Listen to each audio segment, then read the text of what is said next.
Hello everyone and welcome back into my kitchen. Today I'll be sharing with you a treat that I enjoyed throughout my childhood in the Caribbean, and I think you're gonna love it. Come on, let's do it.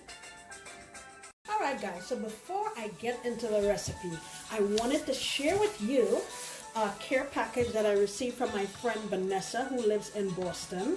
I mentioned to her that I was running out of some of my Caribbean spices and stuff, and she sent a care package to me.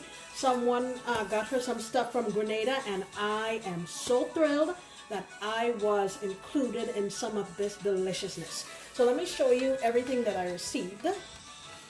Here up front, these are cocoa balls that we make back in the Caribbean. And what you do after it's made, I'm not really sure exactly how it's made. It's been a long time since I've seen it made, so I really don't want to say the wrong thing. But what you do with these, you grate them, and then you boil them in water with cinnamon and bay leaf and stuff. And after it's done, you add sugar or condensed milk or evaporated milk, and you make essentially hot chocolate. The smell, oh my gosh, it smells like chocolate. That's what it smells like milk chocolate. I got a whole bunch of cloves,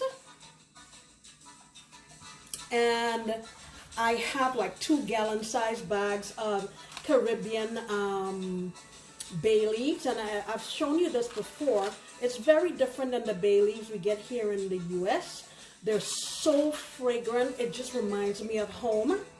Caribbean style cinnamon, very different in appearance and in flavor from the ones that we get here in the US. The closest I've found to this is the Mexican kind of cinnamon, and usually that's what I use when I can't get a hold of this. Here I have tamarind balls. These are made of tamarind pulp, and usually the seeds are left in and they're mixed with sugar. In Trinidad, sometimes people put a little bit of freshly grated garlic and hot peppers we put in there also. This one doesn't have garlic or hot peppers, but it's still yummy. Here I have some fudge. It's so yummy. You can taste a lot of freshly grated ginger in there. Oh my gosh, serious childhood memories. Also, I got a whole bunch of nutmeg. It's still in the hard shell, and what you do, you crack the shell and then you can grate it. So yeah, I am very happy to have received this. Nessie, thank you so much. Okay, on to the recipe. Alright, so what I'll be making today is what's called coconut rolls, and there's a similar treat or dessert that we have in the Caribbean. They're called currants rolls. I'm going to do another video making those, but the process is quite similar. So I'm cheating today, and I'm using ready-made puff pastry, so I don't have to make the dough. And I went to the store and tried to get a dried coconut, but they didn't have any, so I came up with a plan. You know me, experiment. I got this sweetened desiccated coconut, and in my pot here, let me make sure you can see. So in my pot here, I have 2 cups of that, and I did throw it in my blender just to break it down a little bit. I don't want it into like a paste, but I wanted to break it down a little bit. And since this is sweetened, I decided I'm only going to add a 1/4 cup of sugar. I have a 1/2 teaspoon of elaichi or cardamom. That's not a classic flavor in this, but I think it'll be delicious. I'm using one of Vanessa's cinnamon sticks and 3 of her bay leaves. That's all that's in there. And what I want to do is kind of rehydrate my coconut, because usually we use the freshly grated coconut, but like I said, since I couldn't get it, I'm gonna have to rehydrate this. So I'm using coconut milk. If you're gonna buy this, especially this brand, there are 2 of them. One of them is loaded with sugar that people make drinks with. You don't want that one. You want this. This is the pure coconut milk, okay? All right. I have 1 cup of that, and I'm putting it in here, and I'm going to mix it and get it on my stove until it cooks down, I'll show you what it needs to look like. So when I mixed it, I feel like I want a little more liquid in here. So I'm just gonna go with the whole can. Like I said, this is an experiment, trial and error. So I'll cook it down and show you what it's gonna look like when it's ready to be used.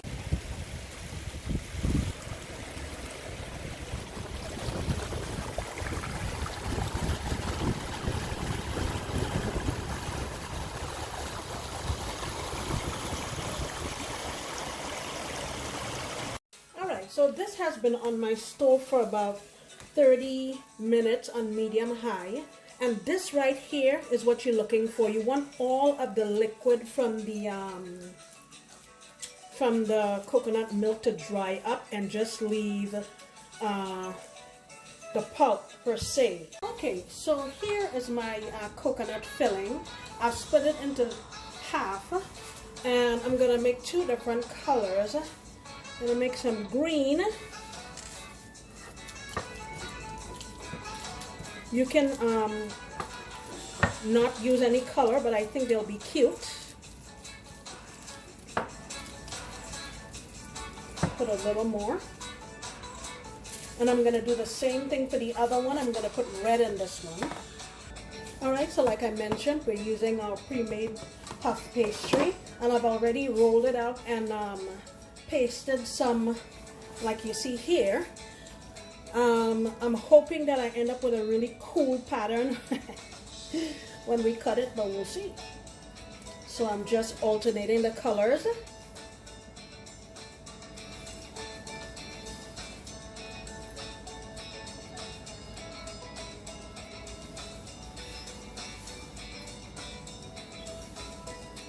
And then all we're gonna do after that is roll it up and get over there. Roll it up, put it in our oven. We're gonna roll it up, paste some milk on there so we get a nice color. If you want to, you can put an egg wash. I don't like egg wash, so that's why I'm going with milk. I'm going to put a little bit of my milk here on the edge. That's to help it seal. And get it on my baking tray. We're going to cook it at 375 for 45 to 55 minutes. You just roll in like that.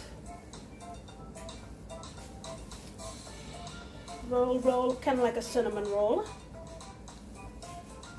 Okay, and now we're at the end. You're just going to pinch the ends together.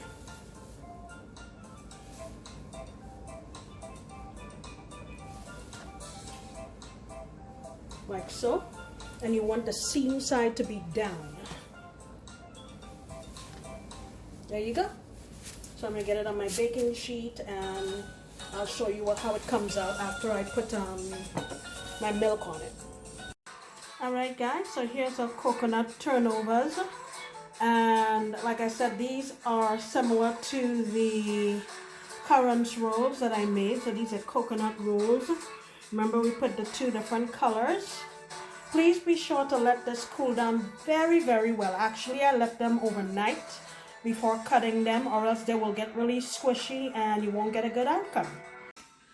Alright guys, thank you so much for joining me today while I made these Caribbean treats that kids just love to devour.